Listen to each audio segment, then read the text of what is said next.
Thank you. Hi everybody, how are you guys doing? Long day? Did you have exams today? Yeah. Kind. Musculoskeletal. Say it again. Musculoskeletal. Okay, how we go? Too early to tell? Okay, I get it. Okay, first of all, do you guys get a break in between here? Like, is there a 4 o'clock scheduled break usually or something? Yeah. Okay, good. So just interrupt me if I forget, if I'm not offended, I promise, if you need a break. But this usually does not last much longer than an hour. So if we're like a couple slides away and you go, it's 4 o'clock, I may just say, hang in there, meeting more minutes, meeting minutes, quitting time. So it's up to you. All right, so this is an amputation lecture. When I was in PA school, it was like 4 years ago, which is kind of incredible. We also had musculoskeletal and everything, but amputations was mentioned maybe once or twice in that entire part. And that was kind of surprising to me because that is quite a few people that you will encounter in clinic. And it's troublesome because let's say this person's coming in and says, I need a new script for a prosthetic leg because this one isn't fit right anymore. And so how do you even approach that? You go, well, let me see your leg, I guess. And then our arm or wherever the limb is missing. And so then, what are you even looking at? What are you dealing with? What are your treatment options? So if you've never heard of it, then you may be the one who says, I'm just going to step out for a second today to need to pull this up, and I'll be right back. So at least having heard kind of the basics of it, like with everything, is going to come in handy, and then you can always look up the details. If you get into ortho, maybe even orthosurgery, obviously this will be something you may become very familiar with, but it's good to know the basics. Scenario. Well, let me introduce myself first before we dive into this. So this is me. I am a 2012 graduate. I'm a PA at UConn Pediatrics, so that's my main Monday through Friday job, and then I do the occasional part-time like moonlighting at urgent care, first med urgent care, which keeps me up on my adult experience, my x-rays, my suturing, my all of that. So I feel like come recertification next year, because I did not get into the 10-year cycle, by the way. I think I'll be okay. I am also a former Paralympic athlete. I ran track for 10 years for the German national team. That is how I met my husband. He ran for the US, and that is how I ended up here in Oklahoma, and with an adorable little daughter that you'll see up there on a few of the pictures. She is now 3.5, and she is a mess. So I'll probably give a Pete's lecture here and you'll hear much more about her. I'm a wife and a mom, obviously, and most recently I ventured into the world of physique competitions, which is that picture up there with the back, which is why I'm very awkwardly orange today. That was just this past weekend, so don't mind that. I usually have normal complexion. This will go away, I hope. Okay, so this was earlier this year at a wedding, my lovely little family. So today's lecture objectives are to define the approach to finding the proper prosthesis, to summarize the goals of prostheses, to summarize prosthetics in work, activities of daily life, and sports environments, and to summarize how, who, and when to provide a referral for a prosthetic fitting. So this is where this comes in. Have you heard of this from the class before you at all? Pretend you're in the ER. You are my trauma person, your trauma ER. Trauma naked, I came in from a motor vehicle accident. I am no more stable vitals. I'm really crashing rapidly on the table. There's blood loss somewhere. You need to assess me for basic injuries. I have a prosthetic leg on. You need to get that leg off because trauma naked is the protocol, right? Or at least it is at the major hospitals. So you need to get this leg off. That's part of being naked.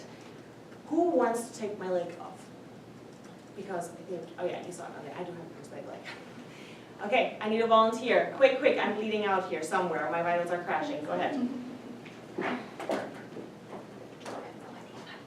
There you go. My legs up, my hands up. No. Ow! Just kidding.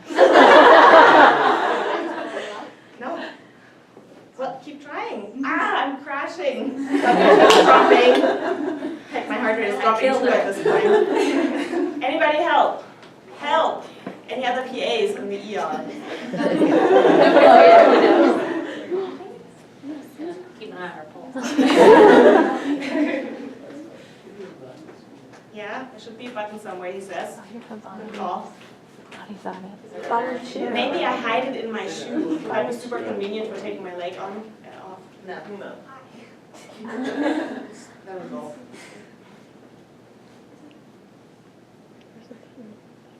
I'm seriously dying right now. We've already taken two.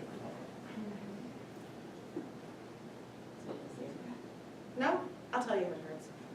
Also, I wouldn't smile anymore. Nope, it can't be that hard. I have to take this thing on and off, like off and put it back on a regular basis. Oh. That may be a first for your class, for your school. You gave up. You were mid doing it. Ow, no. Oh, mercy. Wow! What? You saved my life! All right, so there's a button on the side, right here. But how on earth would you know that if you've never known how this lock mechanism works, right? Okay, so in these there are some basic mechanisms, thank you so much, of how to put these on, how to take them off. In here, there's a little bit of an indentation, which now you can see a little bit more because it's an older leg at this point. It's not even the one I wear on a daily basis, it's just for this show right here. This is actually my everyday leg right now. But when I get this leg brand new, you cannot see that because it's completely smooth, and it's that way on purpose because I want to sometimes look pretty and wear my high heels and not have buttons everywhere visible, right? So there's a lock mechanism on the inside. This pin system is how this leg stays on. It is clicking in, and then I have to release it with this button. There are different other systems. So with this one, I wear a completely different liner that does not have a pin, and I wear a suspension sleeve over it that keeps it in a vacuum. So there's a valve, a one-way valve in the bottom that's hidden in there, and it stays on simply by pushing air out, not letting any air in. Vacuum system keeps me in. So it works by wearing a suspension sleeve. This is my weightlifting working out leg. It has a vertical shock and it has some rotation in it, so it's pretty comfy to wear. Olden times, this was one of my very first legs. I was like 5 when I had this one. This was just slip in, hope nobody pulls it off leg. So not super stable, but enough for a 5-year-old to run around and do okay with it. Result of this was that I was sitting on a bus, and in German, so this was in Germany, in the German buses there is a front entrance and then a back entrance, and by the back entrance it's made so that wheelchairs can come in, so there's this space where it's open, and behind it, the seat behind it is just separated from the open space by a bar, and that's where our bully of the class always sat. And so I didn't know that. I was pretty new in the school. I sat down in that spot. He was not very happy about it. He proceeded to want to pull me out of there by my legs, you see where this is going, and pulled real hard and had my leg in his hand. That was the last time he ever pulled anybody underneath that seat, because he proceeded to run up and down the bus screaming, "I took her leg off!" So that's this basic leg. And so then running prosthetic also works with the valve and with the suspension sleeve. But now you know the basics. So usually it's either a suspension sleeve and a valve, and it stays on by vacuum, or it stays on and you have to look for the button somewhere, which was a good call. All right, so now that you saved me, what are we going to talk about today? How does it happen? How do you become an amputee? What are some of the procedures used in case it is not a traumatic amputation or it needs to be made prettier? What are some of the classifications? What all can be amputated? What do you call that? And then what do you do from there? This is kind of where you come in. When you refer, what's wound care look like? Physical therapy, what do they work on? That's something you need to refer to. Prosthetic care, who offers it, what do they do? And then what all is possible afterwards? Because I think a lot of times we just kind of see a person with a prosthetic leg. I experience that all too often, and the immediate look of pity comes across the face. And to which I can just say, I wish you would know me. And the things that are possible, and I wish you would know that so that you can tell everybody else who may have a whole lot of hope if this happens. So that's going to be you guys. You're going to be the hope carriers. All right, so how does it happen? So while your mom told you to wear socks, so it can be traumatic, frostbite, it can be infections, can obviously be in an accident, like this. Name the tumor. Bless you. Yay. Okay, good. Or it can be congenital. This little guy I know personally. He competes every year at the Endeavor Games. Have you heard of the Endeavor Games before?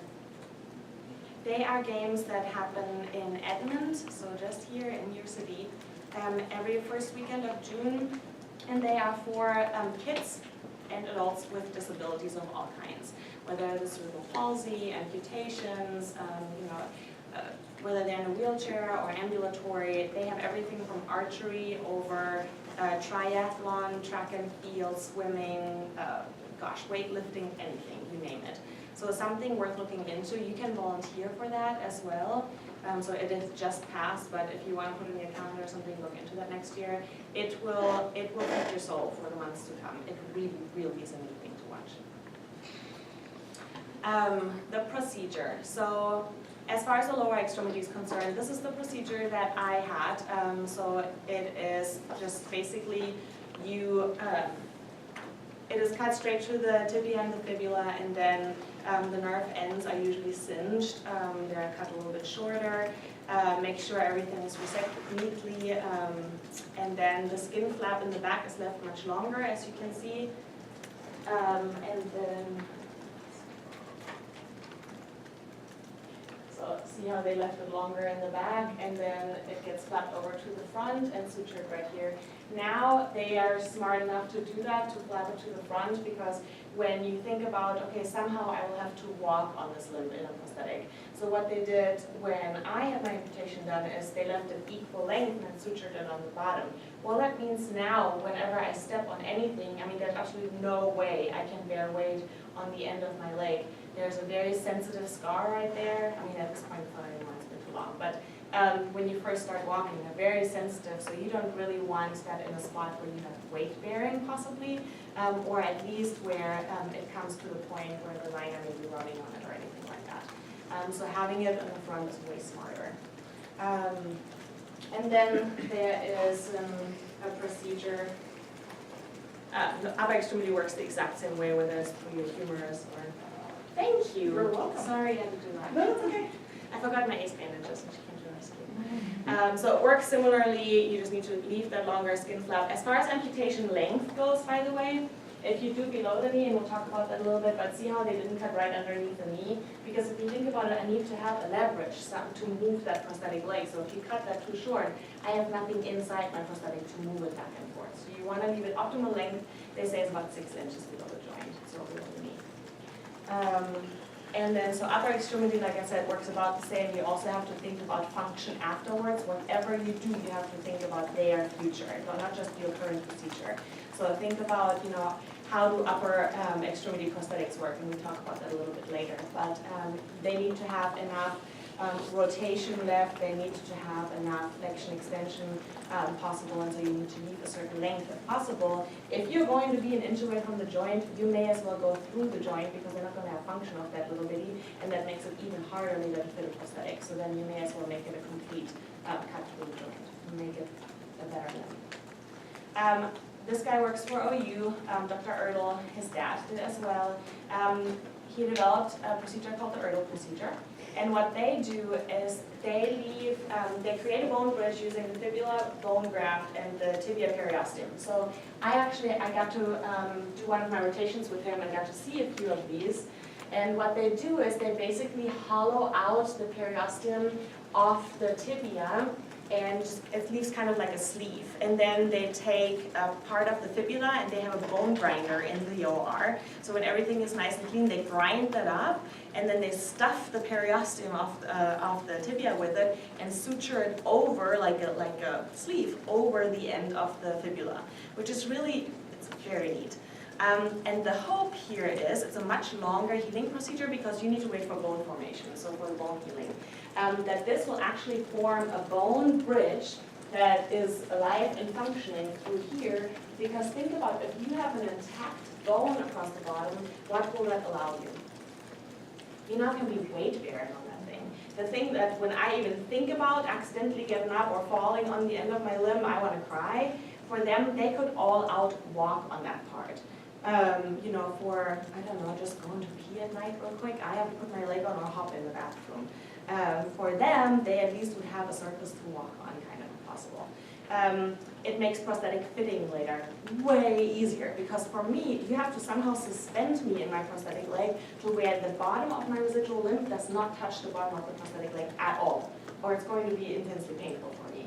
For them, you can basically, they can wear anybody's leg if it's big enough, because they can just step into it, put a suspension sleeve around and walk off. It's not going to be comfortable for long, but in theory, you know? So you have a way easier way of fitting them.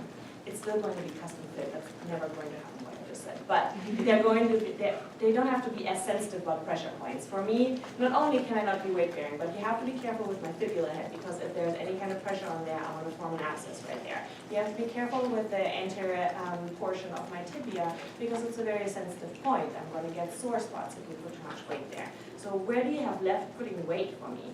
And so that's, you have to think about all these things, versus with this, way easier. But recovery time is way longer. Until they are fit with the prosthetic, you have to be very careful, and you have to get follow-up x-rays, because what if that bone bridge isn't done when you put them in a prosthetic leg? You're ruining it, the entire procedure. And the other drawback is that in a good percentage of cases, it doesn't form a bone bridge. And then you have a shorter limb, because they had to use some of the intact fibula and periosteum to make this bone bridge, to lay it across, and you don't have an intact bone bridge, and then you're left with a less functional limb.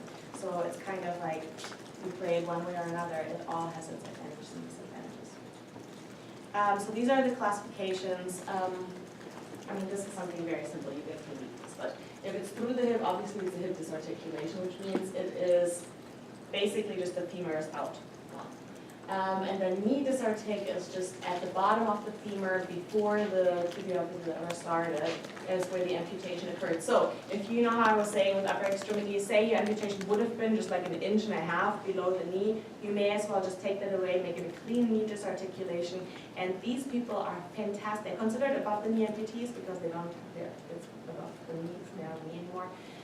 But they are the most high functioning above the knee amputees, because they have such a long limb length, and because it is an intact bone, the femur will still be intact, they can be weight bearing on the end. So think about it every time you do this, you think through this. What's of the patient's greatest advantage for their own life?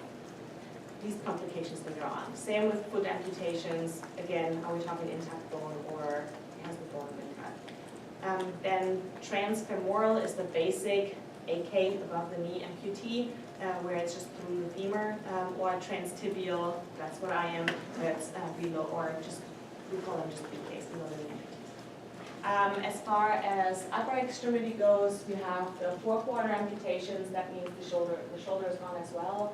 You have transhumeral, so above the elbow, transradial, shoulder disartic, or wrist disartic. I guess elbow would be part of it too. So these are just the different classifications. It's just need to know them. All right, so now it has happened. They've been amputated. You have carefully considered their future, decided your limb length, sutured them shut the most easy way with the least pressure points. Now they're following up with you in clinic. Things are healing really well, either with a bone bridge or without. Now what? So wound care. I guess that's before they come to clinic. You guys know what that funky looking black thing is with the tape over it? So move back. So it really helps with healing.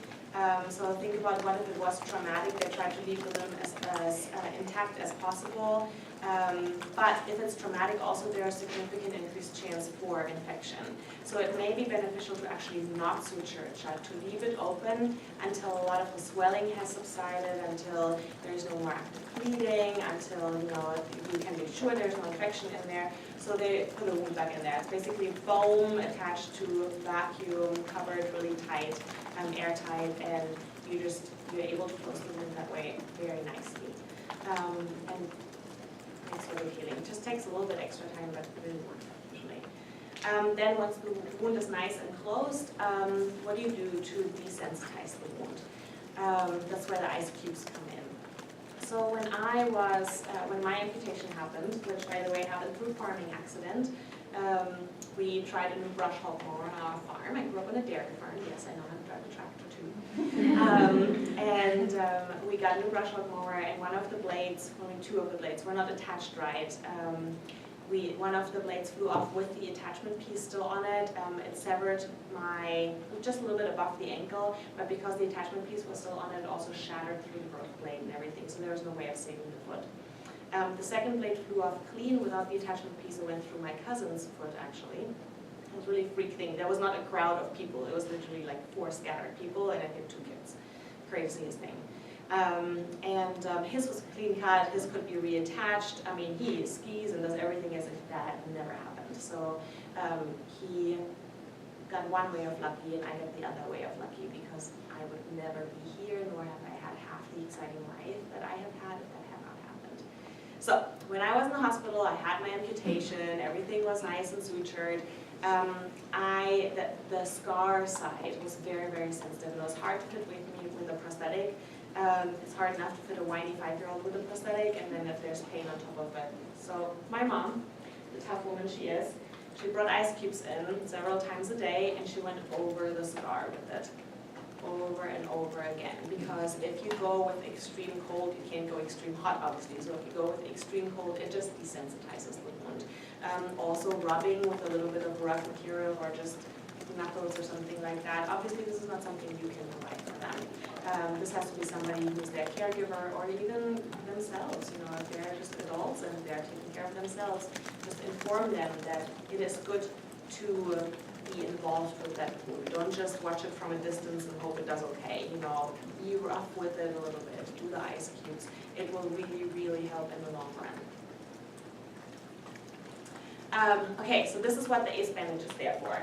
I'm going to need another volunteer, and we're going to try a figure 8 wrap like this. Because what happens is when you're first amputated, is that you have a lot of swelling in the residual limb. So before they can ever fit a prosthetic on you, you need to decrease the swelling.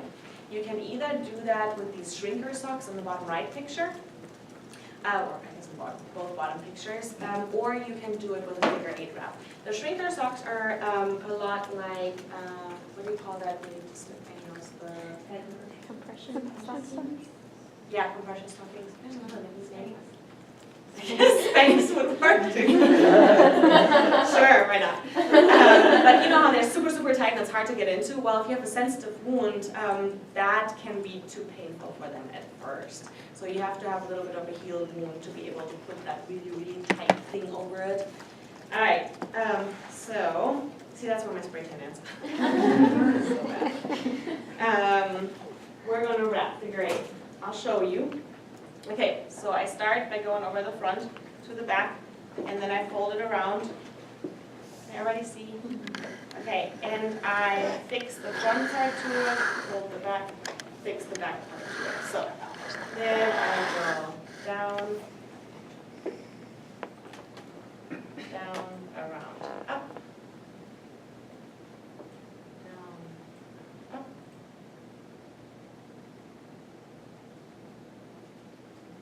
And then, I mean, obviously you'd have a longer ACE wrap. And you just go around till above the knee. But basically, you see how it has this pattern in the front, like there? All right, who wants to try? I'll try. Hey, come on. Thank you for volunteering, you guys.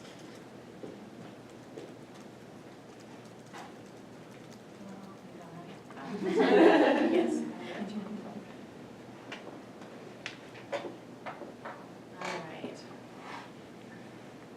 And mine is not sensitive whatsoever anymore. I mean, it's only somewhat nice.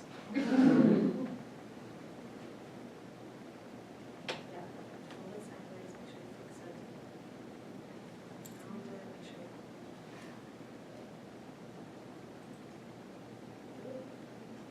You got it. Okay, and then down. You need to get the corner. Make it pretty. Come back up. Okay, and then go around back, and down,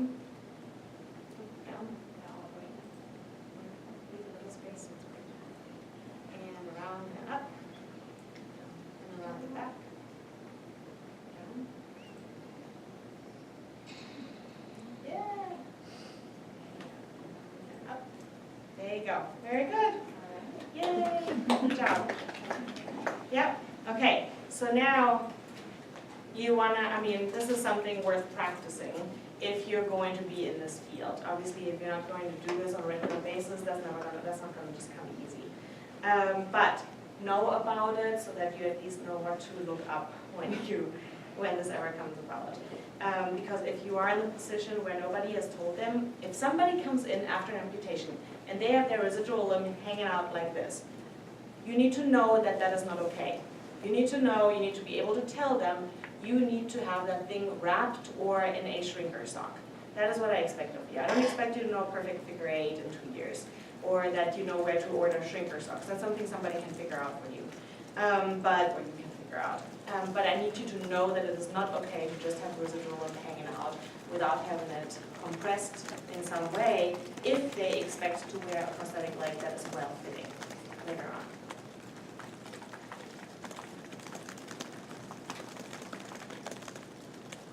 Did I tell you I brought you a bunch of candy? Thank you, I'll leave it tomorrow. Is it, if you don't start compressing it on time, is it possible that it would be impossible to get it small enough, or you just start whenever you can? It's just going to delay everything. So, and the trouble is, hopefully you are going to end up at a good enough prosthetic place that they will tell you that as well. And that they will not fit you for a leg unless they know it is sufficiently, that it's been compressed. But sadly, like with every place, not every prosthetic place is awesome. And so then you may end up with a person who goes to the prosthetic place, is not, has never worn a shrinker sock or a figure 8 wrap or anything like that. They fit them for a prosthetic. The prosthetic is obviously way too big because the moment you are in that prosthetic, you're going to start shrinking because now you are compressed. And so then they have end contact, it hurts them all the time, they say forget this thing, and they will never be in a prosthetic, and they just don't become a very well-functioning member of society again. Versus somebody with as simple as the knowledge that a shrinker sock would be needed or some sort of compression are going to have much better success with prosthetic fitting and are going to be just much more functioning later on in life, no matter what their age is. So no, I think if somebody catches it in time and educates them, no, it's not going to be too late. But it's just a question of it's too late for them to think prosthetics are worth it anymore after that. All right, so physical therapy. Many different ways. There's the aquatic therapy, which in the beginning comes in really handy just to gain muscle strength back. Say they were in a really severe accident and they need to gain some strength back first before they can be good with the prosthetic and walking again. The other thing is just learning how to walk in the leg again, just basic walking, rolling over heel to toe, using your hand. Think about that top left picture right there. All of a sudden, you have to relearn how to use fingers, and so basic prosthetics, the basic hand prosthetic, how it used to be, was just simply this motion. So you had 4 and 1, and you could approximate them and separate them. But then, now with prosthetics and with all advances, now you have all finger motion. So now all of a sudden you can think about like grabbing a button and pushing a button through, grabbing a glass without shattering it. All of this stuff, you gotta think about that. Tying your shoe again, that's tough with one hand. So you need to be able to do this fine motor movement, just precise enough to hold a shoelace or string a bead. I don't know, there's so many things that we do with our hands that we don't even think about. The way arm prosthetics work is they have these sensors on the inside. So basically by flexing certain muscles of your forearm, it senses, the sensor senses the electrical activity, and that is how it knows to close the hand or to open and then different fingers. So you have to learn to flex certain muscles of your forearm to make this work. Obviously it can't work with pronation, supination because you still need to use that. So that's arm prosthetics. Simple balance, these people need to be able to balance in life and not fall over things. Every time I get fit with a prosthetic, it's kind of funny for me. Because I'm so active, it's funny for me, but one of my basic tasks is they say, put your hands on your chest, cross your hands on your chest, and now stand up from the chair. well, obviously no big deal, right? We can stand up from a chair. No, that's a huge deal. Most people who have a prosthetic leg have to rely on steadying themselves with their arms and their legs to push themselves up or hold themselves somewhere so they don't lose balance. So the fact that we can stand up from a chair without using our arms for anything is a big deal. That's all stuff that needs to be learned again. So physical therapy is huge. Don't forget about it. I think we get, it's very easy for us to think in terms of there's the illness, we need to fix it and buy, so treat them, treat them, right? It's like, I don't know, you have bacterial infection, I give you an antibiotic, bye, see you later, I hope you're doing okay. But think of counseling, like with everything. So what about fluids? What about rest? What about things like cough relief that you can do, or how you should do reinfection prevention, you know, that kind of counseling. The same thing counts for the prosthetic world. You can't just put them in a leg and send them off, or in an arm. There's so much surrounding this to make them really well and to make them, you know, not come back right away again every week and saying something else is wrong. Physical therapy is going to be huge for that. Playing Legos. I mean, think about that. Physical therapy. These are kids get amputations too. They want to play Legos again. That's part of it. Tying the shoe. Okay, huge part of amputations is this as well. Phantom limb pain. 60 to 80% of the amputees experience phantom sensations in their amputated limb, and the majority of the sensations are painful. Phantom pain occurs within a few days of amputation in 75% of patients, but can begin months to even years later. Typically, not always, but typically, the phantom pain that they experience is similar to whatever the traumatic event was, if there was a traumatic amputation. Doesn't always have to be, that's not some hard, like fast rule that we need to write down. But typically, it is related to that. So it's like a cutting sensation or a burning sensation, like electrocuted oftentimes is an electrical type sensation. Look at all these types of pains, they're usually nerve type pains. Cramping is probably, it's rare. Usually shooting, stabbing, burning type pain, that's all neural pain, right? Okay, so then, you guys see this episode of Grey's Anatomy? I feel like that's kind of an old hat now. So there are different, how can we help when they have phantom pain? Your patient comes to you and says, how can I help? How can you help me? Calming the waves, so a lot of just, I don't know, meditation, a lot of just thinking about it and thinking through it, and that oftentimes helps. Then artificial visual feedback, that's, so you can't tell it very well, but she's holding actually a mirror between her legs. And so to mirror the sound side. If you haven't seen this, so she had kind of this full-length mirror set on the bathroom floor, and I guess the left side was missing. And she put it between her legs so that it would mirror the right side, so that her brain was tricked into thinking there are two sound sides. So sometimes when you give your brain artificial visual feedback, your brain can be tricked into thinking nothing is wrong with that side anymore. Sometimes. For some people that doesn't work. That's a tricky thing with phantom limb pain. Not one thing works for all patients, period, ever. You can try massage. So for me, I am extremely fortunate in that I do not usually have phantom pain. It is a very rare thing for me to have phantom pain. I mean, in like 27 years of having a prosthetic leg, I've had phantom pain maybe a handful of times. It is an awful thing, and I don't even have it often enough to complain about it, because it is an excruciating pain that you can do absolutely nothing about when it happens, and it catches you at the most inopportune times, like say I'm sitting here in front of the class giving a lecture and phantom pain hits me. I will probably want to walk out of here. The thing that I have is I get, like, my toe will feel itchy that I don't have anymore. So sometimes my left little toe will feel itchy. That's also tricky because you have nothing to scratch. And so then you're just itchy for no good reason at all. And so sometimes I will actually scratch my prosthetic, and sometimes it helps. It's weird how our brain works. And the thing I have always is I am phantom ticklish. If you tickle the bottom of my prosthetic foot when I'm not wearing a shoe, it tickles me. I don't know, it's just the way it is.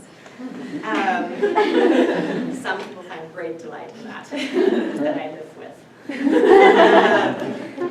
So that is how fortunate I am that that is the extent of my phantom sensations. But I personally know, I mean, when you're an amputee, and I ran Paralympic track, obviously I know lots of other amputees, and the rule is that people are usually not as fortunate. It has something to do also with when the amputation occurs. Usually they say if your amputation occurred prior to puberty, you will be less likely to have phantom pain. If it occurs after puberty, you'll be more likely to have phantom pains. Okay, so other things you can do is massage, cold packs, exercise. You can do neuromuscular stimulation, like for example, like the stim machines. If you have an e-stim, you can try and see if that works. Acupuncture, some people really swear by that. Or say you have actually a neuroma somewhere, that can happen. It can help. So say I would have never had phantom pains. All of a sudden, next week I have this gnawing pain that sometimes starts and just keeps getting worse, and it's related to one specific nerve. Like the pain that I sometimes have, it is always one specific nerve, and I know, thankfully, I know about where it goes, and I can kind of push on it and maneuver it around, and then it goes away, like little toe. And so regional sympathectomy sometimes works if it really is a neuroma, but sometimes it doesn't. Medications, they're all neuromedicines, so obviously if you want to go in that direction, you can give it a try. It's very tricky because you don't want to, you always want to wait to do medicine, right? It's just like when a kid comes in with a cold. You always want to see first what you can do without giving antibiotics. Same here, try it without first, because you don't want your patient to start become reliant on that and thinking that that is a necessary thing for them. Because that is a very tricky world to get into when you have somebody with a chronic condition of any kind. And then, I mean, you know about opioid addiction, and there's just big trouble in the United States, here in general, here specifically in Oklahoma. So stay far away from that. What's the database called? Where the controlled substance database? PMP? Yes. Get into the habit that you look that up. When you prescribe them, look them up. See if that's something they're already using, filling too often, anything like that. They have pain management clinics. Think about pain management referral. They're great clinics, they're not so good clinics. Make sure you know who you're referring to. This was just too cute not to put it on there, I'm sorry. Is that not adorable? All right, so different prosthetics. I brought some samples for you.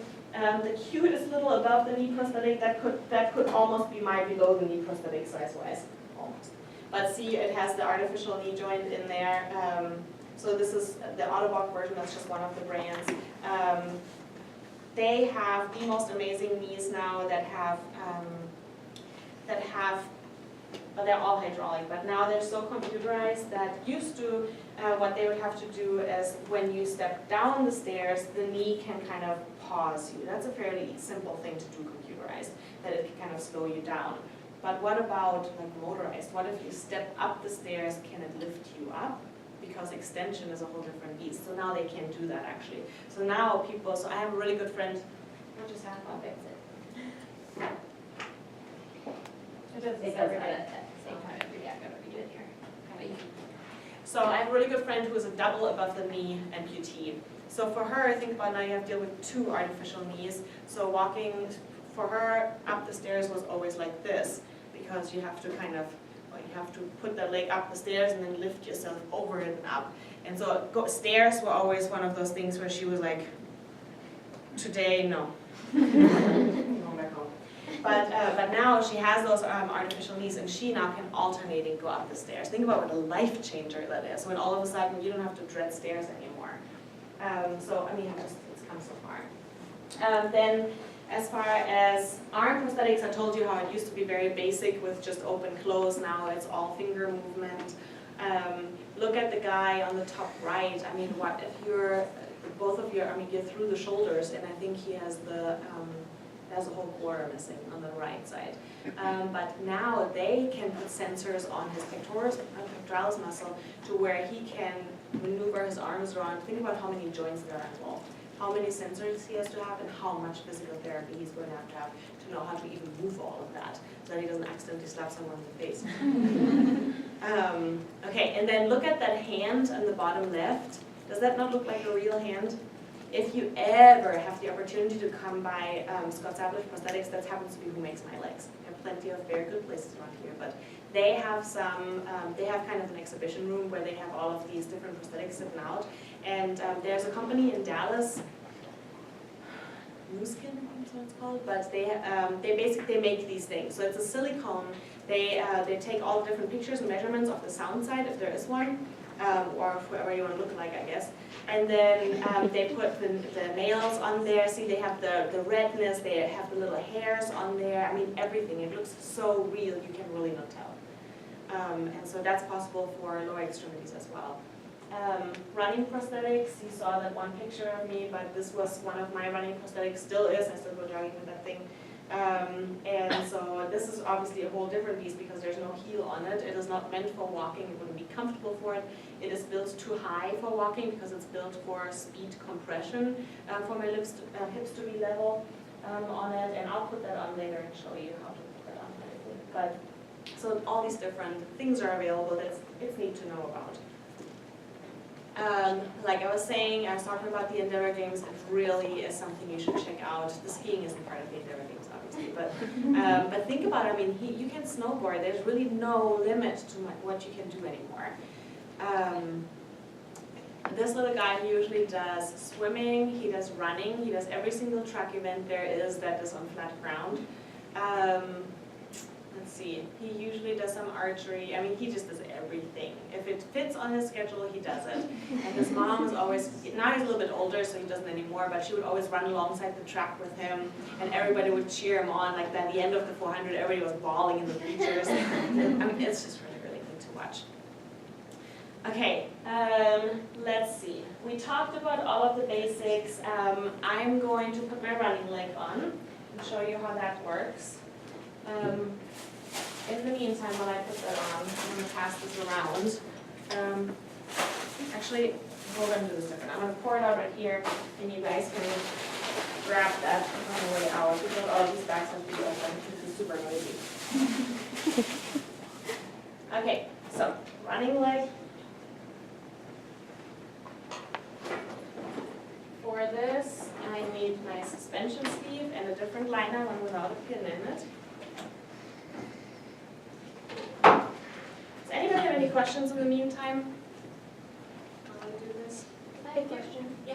How easy has it been with insurance to like help out with buying the prosthetic beds and stuff? Fantastic question, actually. So insurance will pay for what is medically necessary, usually. I was very fortunate that I had a party at fault for my accident. So it was a 7-year lawsuit, and the result of it is that the company in Germany that made the mower has to pay for prosthetics and also run the care for me for life. Life is 25 years, after which I need to resue them. That's coming up very soon. Fun, right? Because my life is only 25 years when you have an amputation at 5. Unbelievable, isn't it? So for other people here, it works that the insurance may pay for a very basic prosthetic. Show you what a very basic prosthetic looks like. So this is a cover that I found pretty, that I have temporarily around this. I have a zip tied on here. Do you see through here how it has a very basic pylon? The metal part in the bottom is called a pylon, and then super ugly material right here that has zero shape to it. It's simply just the shape of my limb, so that it fits well to me. When that gets covered with foam covering, a color that is custom sprayed on to match my other color, it looks like this. Before, it looks like what is on the inside of this thing. I mean, you'll come up down here later and see. But that is what insurance will cover. And then it depends on who your prosthetic supplier is and how much heart they have and how much money, I guess, they have. If they're able to just pitch in and pay for a cover for you. Or if they are willing to paint it, like if they have airbrush people there that can do a cover for you. Or if they just say, well, congratulations, you can walk again, here you go, and you just make the best of it and you're grateful that you're walking again. But Usually, pretty is not covered, functional is covered. Similarly with knee joints, I have a very simple case. I really just need to have something underneath my leg that reaches to the ground so I can walk on it, right? It's a foot of some sort on it. But what if you're an above the knee amputee? You don't need a knee joint. If they give you the knee joint where you still need to oil it every few steps, that's not super functional. You're going to be stuck dreading stairs and all of that. And it's just heavy if you have an older joint versus if you have the newest improved C-leg that can walk stairs for you basically. That's much nicer, but insurance is not going to cover that because this is, without the cosmetic covering, about $10,000, with the cosmetic covering about $15,000. This is a $20,000 running prosthetic. The above the knee prosthetic that I have here with me has one of the newer knees on it. That is probably a $40,000 prosthetic. If you have the newest knee, it becomes a $50,000 prosthetic. And if you are a double above the knee amputee like my friend Vanessa, you now have $100,000 to spend on your leg. So it's tough. You better on track and find a good sponsor. That's how I mean, that's pure luxury. What you see here is pure luxury for an amputee. This is not the standard. The fact that I have a weightlifting leg and a running leg and a pretty leg and one that has a fancy cover on my basics and only temporarily, and that I have a high heel leg on this one, pure luxury. Don't take that. I'm not taking that for granted. All right. Okay, so I put the suspension sleeve on here. Oh, you had a question too, did you ask? I did, like when if somebody's having like one of the phantom pains, is there like a specific time that it lasts or it can last days? It totally depends on the person. So for some people it's just a moment in time, for others it can last for hours. So yeah, totally depends. Okay, so I put my liner on. These socks, so the prosthetic socks, think of them like, say you're buying a shoe that's a size too big, you want to wear a bigger sock in it, right, so that it fits. For me, if my weight fluctuates, I need to add or take away socks. So for this competition, I had a whole new leg built because none of my legs would fit anymore because I wore 15 different socks in them. So now I'm planning to put all of that weight back on, so I want to have to take socks out progressively until I'm back in my old legs. Alright, so then I'm rolling the sleeve up. You see, there's a tiny little hole right here on the side that you may be able to see, otherwise look at it when you come up front later. And that's my valve. Okay, so I pull this over till I'm securely in it, pump the rest of the air out a little bit, and now I have my pogo stick on. And so with it, that's my running leg. So now I can do all kinds of running activities with it. I'm walking on tiptoes on my right side when I wear this to make my hips even, otherwise I'd be standing like this because mid-speed this will compress and will make my hips even with compression. So that's what it's built for. But yeah, so that's how this one stays on. You would have easily figured out how to take that one off. No worries at all. Alright. Then, so you see, I mean, anything from football, surfing, golf, the guy has an arm prosthetic, cycling. Look at the guy, you can't maybe not be able to tell at first, but the guy in the front and the back, you see how his prosthetic is directly clicked into the pedal. So, I mean, every sport has their specific prosthetic fittings. He just clicks right into it. Activities of daily life, I'm not sure what the lady in the bottom middle does, but you see, I mean, all walks of life can have a prosthetic. That's Vanessa, actually. So that's the girl, I forgot the pictures in here, but that's the lady I was talking about. She's a good friend of mine. She just moved to Australia, actually, with her boyfriend. Now she's starting to track for Australia. She started off in Germany, then she came to train with us in the United States for a few years to train for Rio, first London, then Rio.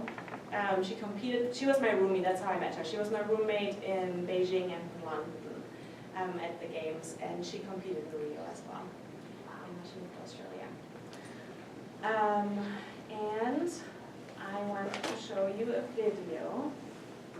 Hope this works. Is there a way to dim the lights in the room?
show everybody and prove everybody wrong that I could go out to the Paralympics and I can go out there and break world records 15 months after my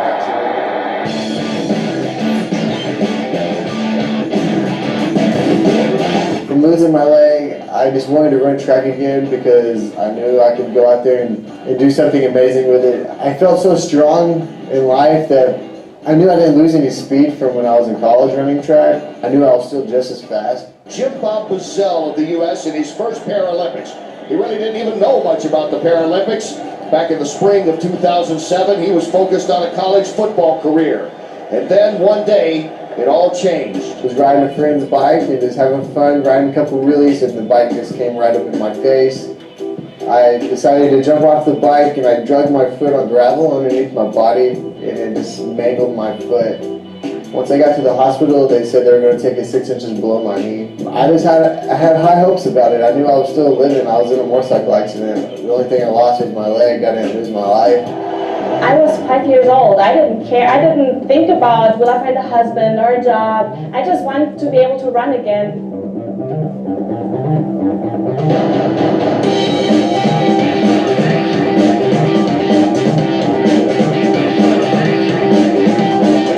I lost my leg when I was 5 years old in a farming accident. I remember bits and pieces. I was passing out right when it happened, and then I remember waking up again, raising my head and seeing my foot about 2-3 yards away from me. I guess it's an additional challenge to see how far can I push it, how fast can I really go.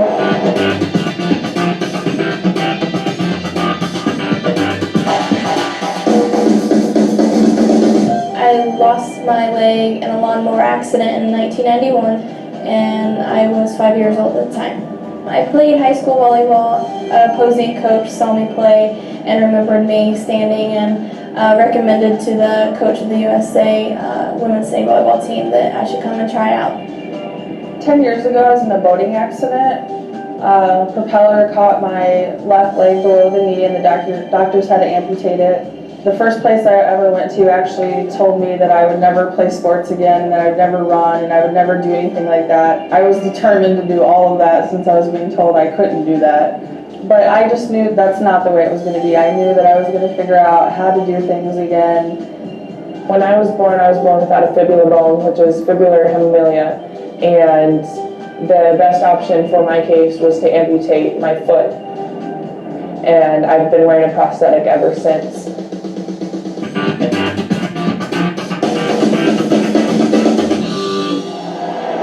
Truly amazing when you think about this. Only 17 months ago, he's laying in a hospital bed, and here he is today. I went to Okinawa, Japan 10 days before the Beijing Paralympic Games started.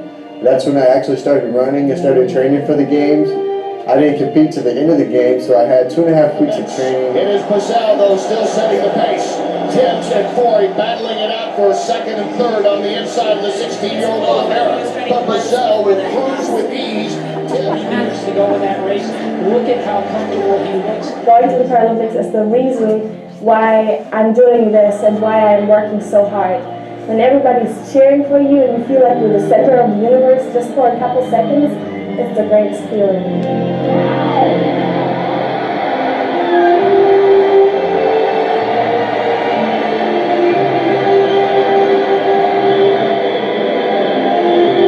I don't think I am disabled because I can do everything that anybody else can do and a little bit more. Reach for your goals. I mean, nothing's, too far, out of reach. I know that everybody has different experiences, but, anything's possible if you believe that you can do it. Possibilities are endless with any disability or amputation. If you're into swimming, if you're into rock climbing, any sport in general, you shouldn't put a stop to anything that you're passionate about ever, just because of a disability.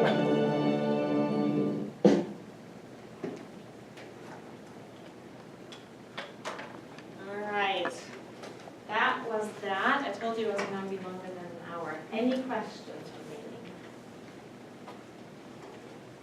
remaining? You're welcome to come up front, look at all of these, touch it all. This is the medal I got in Beijing. That's the London medal, and this is the one from my posing stuff. So, yeah, feel it out, ask questions if you want to, otherwise you're free to go, I think, right? Okay?